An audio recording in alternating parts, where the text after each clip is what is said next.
Battery அப்படின்றது குறிப்பிட்ட நேரத்தில் எலக்ட்ரிசிட்டியை வெளியே கொடுக்கக்கூடிய ஒரு பொருள் தான் இந்த பேட்டரி அப்படின்றது. இந்த பேட்டரியிலேருந்து எலக்ட்ரிசிட்டியை பயன்படுத்துறதுக்கு நமக்கு பாசிட்டிவ் நெகட்டிவ் அப்படின்ற 2 டெர்மினல் தேவை. இந்த பாசிட்டிவ் நெகட்டிவ் அப்படின்ற அந்த 2 டெர்மினலுமே எல்லா விதமான பேட்டரிக்கும் அடிப்படையாக இருக்கக்கூடிய ஒரு விஷயம். இந்த பாசிட்டிவ் நெகட்டிவையும் தாண்டி இந்த மாதிரி மொபைல் பேட்டரியில் எல்லாத்துலேயுமே கூடுதலாக ஒரு டெர்மினலோ இல்லைனா கூடுதலாக 2 டெர்மினலோ இருக்குது. ஸோ இந்த எக்ஸ்ட்ராவாக இருக்கிற அந்த டெர்மினல்லாம் எதுக்கு, இதோட பயன்பாடு என்ன அப்படின்றத பற்றி தான் இந்த வீடியோவில் நம்ம டீட்டெயிலாக பார்க்க போகிறோம்.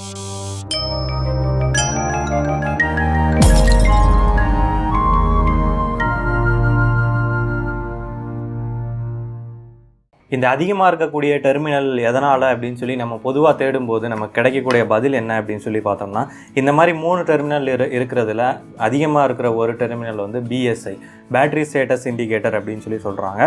அதே மாதிரி இந்த மாதிரி 4 டெர்மினல் இருக்கிறதுல ஒன்று பிஎஸ்ஐ, இன்னொன்று வந்து பிடெம்ப், பேட்டரியோட டெம்பரேச்சரை மெஷர் பண்ணுறதுக்கு அப்படின்னு சொல்லி சொல்கிறாங்க. ஆனால் எனக்கு இருந்த சந்தேகம் என்னென்னா, பேட்டரியோட பாசிட்டிவ் நெகட்டிவ் டெர்மினலில் வர்ற வோல்டேஜ் லெவலை வச்சு பேட்டரியோட ஸ்டேட்டஸை நம்மளால் மெஷர் பண்ண முடியும். எவ்வளோ பர்சன்டேஜ் பேட்டரி இருக்குது அப்படின்றத இந்த வோல்டேஜை வச்சே நம்மளால் டிசைட் பண்ணிட முடியும். அப்படி இருக்கும்போது இந்த அதிகமாக கொடுத்துருக்க இந்த ஒரு டெர்மினல் பேட்டரியோட ஸ்டேட்டஸ் இண்டிகேட்டராக இருக்காது அப்படின்னு தான் நான் நினைக்கிறேன். ஸோ நம்ம ப்ராக்டிக்கலாக ஒரு பேட்டரியை ஓப்பன் பண்ணி அது உள்ள இந்த 3வது டெர்மினல் எங்கே போகுது அப்படின்னு சொல்லி நம்ம பார்க்கலாம்.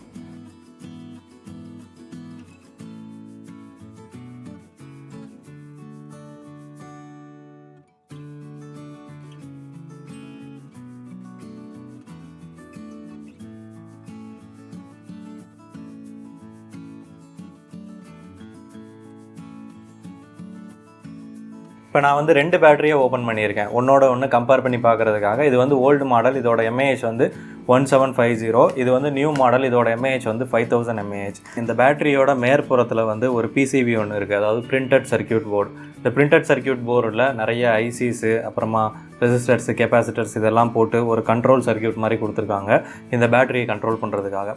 ஸோ இப்போ இந்த பேட்டரி அப்படின்றது இது மட்டும்தான் பேட்டரி, இதுவும் இந்த பிசிபியும் சேர்ந்து வந்து இது ஒரு பேட்டரி யூனிட், அதாவது கண்ட்ரோல்டாக இயங்கக்கூடிய ஒரு பேட்டரி யூனிட் அப்படின்னு சொல்லி சொல்லலாம். இந்த பிசிபியில் 2 ஐசி கொடுத்துருக்காங்க, ஒன்று வந்து ரெகுலேட்டரு, இன்னொன்று வந்து ஐசி, அதாவது இன்டகிரேட்டட் சர்க்கியூட் அப்படின்னு சொல்லி சொல்லுவாங்க. இந்த ஐசி எதுக்காக கொடுத்துருக்காங்க அப்படின்னா, இந்த பேட்டரி எந்த அளவு சார்ஜ் ஆகணும் அப்படின்ற சார்ஜிங்கையும், அதே மாதிரி இந்த பேட்டரி டிஸ்சார்ஜ் எவ்வளோ ஆகணும் அப்படின்ற டிஸ்சார்ஜிங்கையும் கண்ட்ரோல் பண்ணுறதுக்காக இந்த ஐசி கொடுத்துருக்காங்க.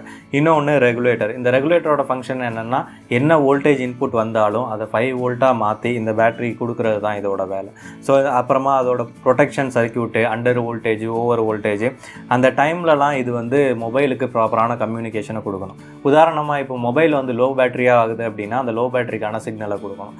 அதே மாதிரி மொபைல் ஷட் டவுன் ஆக போகுது அப்படின்னா அதோட டேட்டாஸ் எல்லாத்தையும் இது ப்ராப்பராக சேவ் பண்ணிட்டு அப்புறமா அந்த மொபைல் வந்து ஷட் டவுன் ஆகணும். இந்த மாதிரி பேட்டரியோட ஃபங்க்ஷனுக்கு தகுந்த மாதிரி ஒவ்வொரு டிஜிட்டல் சிக்னலையும் அனுப்புறதுக்காக தான் இங்கே நடுவில் இருக்க இந்த சென்டர் பின். அது மட்டும் இல்லாமல் இந்த பாசிட்டிவ் நெகட்டிவ் அப்படின்றதும் டைரெக்டாக பேட்டரியிலேருந்து நம்மளோட ஃபோனுக்கு வர்றது கிடையாது. அதுவும் இந்த கண்ட்ரோலர் ஐசி வழியாக தான் நம்மளோட மொபைலுக்கு வந்து சேரும். காரணம், எந்தளவு சார்ஜிங்கு எந்தளவு டிஸ்சார்ஜிங் நடக்கணும் அப்படின்ற ஃபுல்லாக கண்ட்ரோல் பண்ணுறது இதில் இருக்க இந்த கண்ட்ரோலர் ஐசி தான். அதே மாதிரி தான் இந்த 5000 mAh பேட்டரியிலையும் இதோட கெப்பாசிட்டி அதிகம் அப்படின்றதுனால இதோட சார்ஜிங்கை கண்ட்ரோல் பண்ணுறதுக்காக தனியாக ஒரு ஐசியும், இதோட டிஸ்சார்ஜிங்கை கண்ட்ரோல் பண்ணுறதுக்காக இன்னொரு ஐசியும் வந்து கொடுத்துருக்காங்க. அதே மாதிரி செப்பரேட்டாக ஒரு வோல்டேஜ் ரெகுலேட்டர் ஒன்று கொடுத்துருக்காங்க. ஸோ இப்போது இதில் சார்ஜிங் நடக்குது அப்படின்னா அந்த சார்ஜிங் எவ்வளோ கரண்ட் பேட்டரிக்கு போகணும், அதே மாதிரி எவ்வளோ வோல்டேஜ் பேட்டரிக்கு போகணும் அப்படின்றத இந்த பிசிபி தான் கண்ட்ரோல் பண்ணும். டிஸ்சார்ஜிங் அப்படின்றது இந்த பேட்டரியிலேருந்து நம்மளோட மொபைலுக்கு எந்த அளவு கரண்ட் வந்து போகணும் அப்படின்றத கண்ட்ரோல் பண்ணுறதுக்கு தான் டிஸ்சார்ஜிங் ஐசி அப்படின்றது. இப்போ சில நேரம் நம்ம ஃபோனை சார்ஜ் போடும்போது ஃபோனோட டிஸ்பிளே ப்ராப்பராக ஒர்க் ஆகாது.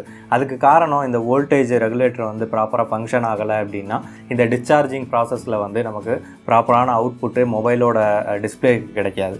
ஸோ ப்ராப்பரான வோல்டேஜ் அவுட்புட் டிஸ்பிளேக்கு கிடைக்கல அப்படின்ற பட்சத்தில் கெப்பாசிட்டிவ் டிஸ்பிளே வந்து ப்ராப்பராக ஒர்க் ஆகாது.